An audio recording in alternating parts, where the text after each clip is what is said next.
खाली डोकं वरती पाय, दरवाढ कमी करा, नाहीतर खुर्च्या खाली करा, इंधन दरवाढ कमी करा, नाहीतर खुर्च्या खाली करा. देशभरामध्ये इंधन दरवाढ होत चाललेली आहे. गेल्या 15 दिवसात जवळजवळ 9 ते 10 रुपयांनी डिझेल आणि पेट्रोल महागलेलं आहे.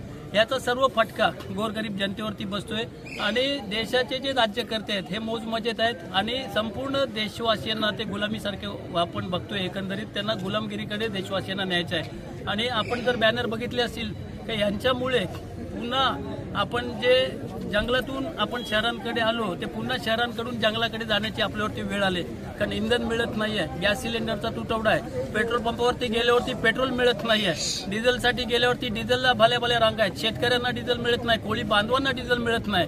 आणि हे सर्व करत असताना हे सरकार मस्तपैकी मगरमस्त होऊन ते आरामात सर्व त्यांचं चाललेलं आहे. आणि अशा या भाजप सरकारच्या विरोधात आम्ही पूर्ण आमचे नेते सन्माननीय राहुलजी गांधी खरगे साहेब, प्रियांका दिदी असतील आणि हर्षवर्धनजी सपकाळ साहेब असतील यांच्या मार्गदर्शनाने देशभरात हे सर्व जे इंधन दरवाढ आहे त्याच्या विरोधात, त्याच पद्धतीने हे जे आपल्या मुलांच्या भवितव्याशी खेळतात, नीटच्या परीक्षा झाल्या त्याचे पेपर यांनी फोडले, जे धर्मेंद्र प्रधान म्हणून जे मंत्री आहेत यांचा राजीनामा जिथपर्यंत घेतला जाणार नाही तिथपर्यंत आंदोलन होतील.